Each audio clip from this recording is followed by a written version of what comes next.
നബിദിന ആഘോഷത്തിന് പുറമെതാ വന്നിരിക്കും നമ്മളെ ശ്രീകൃഷ്ണ ജയന്തിയും. അപ്പോൾ ഒന്ന് പോയി കണ്ടേച്ചും വരാം.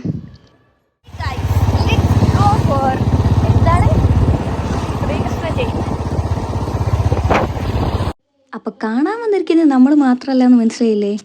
എല്ലാ ബിൽഡിങ്ങിൻ്റെ മുകളിലും ഇതേപോലെ ആൾക്കാരുണ്ട് കേട്ടോ. ഇനിയും ആൾക്കാർ കൂടുന്ന കേട്ടത്. അപ്പം അതിൻ്റെ മുന്നേ എൻ്റെ ക്യാമറ ഫോക്കസ് ആകുന്ന ഒരു സ്ഥലത്ത് കയറി പറ്റണം. അങ്ങനെ അതാ കുറച്ചൊരൊഴിവുള്ള ബിൽഡിംഗ് കണ്ടപ്പോൾ ഞാനും നേരെ അതിൻ്റെ മുകളിലേക്ക് കയറാൻ പോവാണ്. ഇനി അവിടെ സ്പേസ് ഉണ്ടാവുമെന്ന് അറിയില്ല. ഓൾറെഡി എല്ലായിടത്തും ആൾക്കാരായിട്ടുണ്ട്. ഇനിയും ആൾക്കാർ വന്ന് കൂടുന്നതാണ് കേട്ടത്. സോ നമുക്ക് അത്യാവശ്യം ഫോക്കസ് കിട്ടുന്നൊരു സ്ഥലം വേണം. ഇവിടെ കുറച്ച് ആളൊരു കുറവുണ്ട്. അപ്പം ഏകദേശം കാണും, പക്ഷെ കുറച്ചായിട്ട് കൂടിപ്പോയി. അപ്പോൾ ആൾക്കാരെത്തിയിട്ടുണ്ട്, ഡാൻസും തുടങ്ങിയിട്ടുണ്ട്. അപ്പം ഈ ഒരു കൃഷ്ണനെ ഞാൻ പ്രത്യേകം എടുത്തത്, ആൾ ഭയങ്കര സൂപ്പർ ആക്റ്റീവാണ് കേട്ടോ.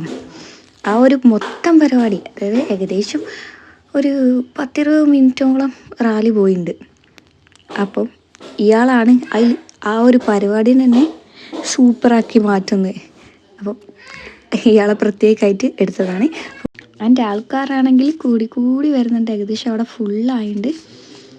എല്ലാ ബിൽഡിങ്ങിൻ്റെ മുകളിൽ നിറച്ച ആളായിട്ട് കേട്ടോ.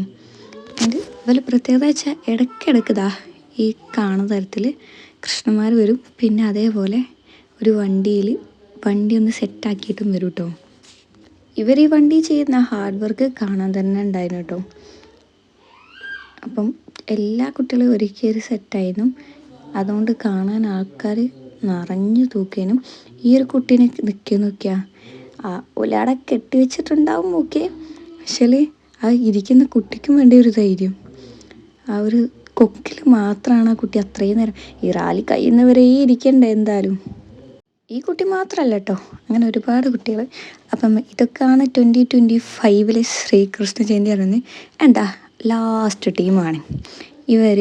പാട്ടിനൊപ്പം തുള്ളിയും ചാടിയും ഓല വക വേറെ പാട്ടും. അങ്ങനെ ഇന്നത്തെ ശ്രീകൃഷ്ണ ജയന്തി ഇവിടെ തീരുകയാണ്. അപ്പം ബൈ.